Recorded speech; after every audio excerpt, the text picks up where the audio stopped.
Welcome to Crowfall Insider, your weekly news source for all things Crowfall. This week we're talking about an exclusive Q&A that the Matani website, I don't know if that's how you pronounce it, but that's what I'm saying. The Matani got some information about the skill system and also some stealth information that could be very, very interesting. We're going to look at that. Also, an update about armor. Did you know that any archetype can wear any type of armor now? That's right, you can have a confessor in heavy armor or a knight in light armor. I don't know why you would do that, but you can do it. And last but not least was the second combat chat from Tolly and Thomas Blair. We got a lot of information coming up, so stay tuned.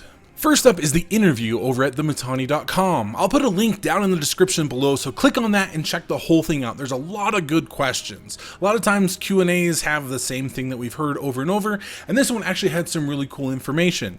First up is a question about the training system. It's kind of like Eve in a passive training, the way it works, where you can just put a whole list of skills you want to train and it'll just go down the list while you're logged on and logged off. But how is Crowfall system going to be a little bit different? And Gordon Walton goes on to talk about how in Eve there's so many skills you could literally have training going on for years and years, like 40 years or something crazy. They don't want it to be that long in Crowfall because they want new people to jump in and enjoy the game right away and make alts and new characters and things like that. So the progression won't take that long, and then also there's diminishing returns, which means if you make a new character, you can get up to speed kind of quickly, but then to really get all the way to the top of the line, it takes a little bit longer and longer, so those last points aren't as easy to obtain.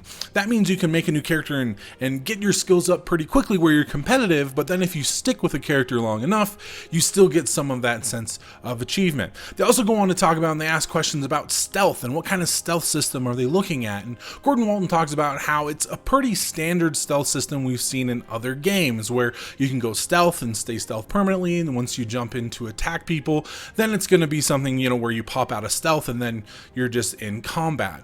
Now, they also hint here that there's a crazy idea they have for stealthers and anti-stealthers, how they really want people to be able to embrace that role of finding and combating the people who are in stealth.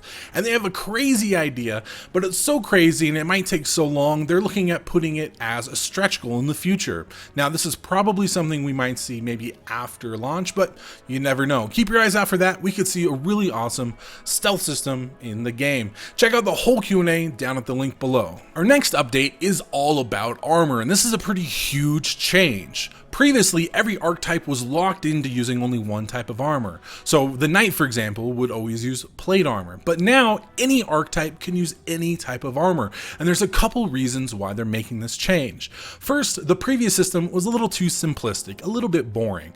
You would go from tier 1 to tier 2 and tier 3, and you would always just use the next best armor, but there was never much thought put into it. They've also added in damage types like crushing and slashing and cold and fire damage and all these sorts of things. They're going to be affected by your armor, and so they want to give people more choice. So now that any archetype can use any type of armor, you can customize your character even further, which opens up a ton of awesome gameplay options. For example, let's say you're a confessor in the back line doing range damage, but normally you're wearing light armor, which makes those assassins kill you really, really quickly, and you're getting tired of getting killed by these assassins. So what do? You put on heavy armor. You're wearing plate armor, and now they don't kill you as much. But of course it has a trade-off. They talked about how some of these changes not only affect the resistances you have, but wearing plate armor might affect how much inventory space you have or how quickly you move, or even could affect your spells and your casting ability, which is going to open up a ton of options. They also show some clips here, some more pictures. This is the knight wearing light armor, and they even have a 2-hour video showing the sculpting in the program of making the new models, which is really, really cool. I'm super excited to see how much of a change this makes in the game.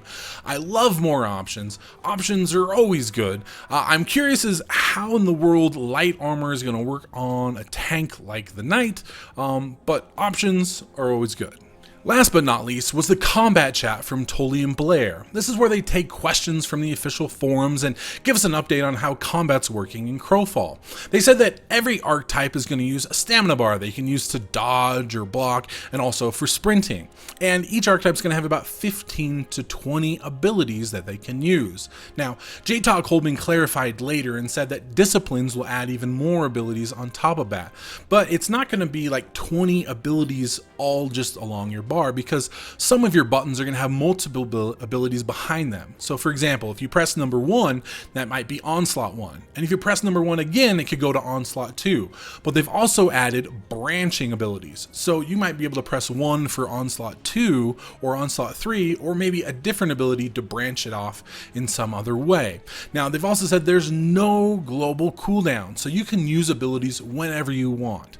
They reserve the right to add cooldowns to like really strong abilities they need to, but in general, you can use any ability you want. But once you start using the ability, you're locked into that animation until it completes. Also, dots can stack. So if you have multiple classes that all have, let's say, a fire dot, you can put all of them on there that you want. Now, could they possibly have diminishing returns in the future? Can you stack multiples of your own dot, or is it only from different people? We don't know yet, but they're trying to not put restrictions and walls on you. They're trying to let you do and play the game without them getting in the way, which I think is really, really awesome. They've also recently been working on projectiles for archers. You can now aim up and down, and arrows and fireballs aren't going to have like a specific range. They're actually going to be determined by time and velocity, which is kind of different than the way most games work. Usually it's, your fireball goes 50 feet and that's it, and you can use it if the person's in range, and if they're not in range, you can't. But using speed and velocity, I think maybe there's a lot of cool combinations you can use. Maybe you can make it so your fireball goes faster. And because it's faster, it's going to go farther than other people. So there's a lot of possibilities there to make it be a more active, fun game instead of every fireball goes 50 feet, because that kind of gets boring, a little bit old. So lots of information there. Check it out. I'll put a link down in the description to that video if you haven't seen it. And that's it this week for Crowfall Insider for June 26, 2015. We got a ton of information. First, we got some information about stealth and how there might be some super awesome stealth, anti-stealth system they might put in the game. How do you think that would work? What kind of awesome, cool system might they put into the game as a stretch goal? Let me know down in the comments below. Also, what do you think about every archetype using any type of armor? Do you think it's awesome and you like the freedom, or do you think it's going to cause problems with balance? What do you think about that? And last but not least, what do you think about their combat chat that they just put out? How there's going to be about 15 to 20 abilities per archetype, how everybody has a stamina bar, and how projectiles are going to be based not on range, but instead on speed and velocity. Let me know down in the comments below what you think. Thanks so very much for watching, and I'll see you next week.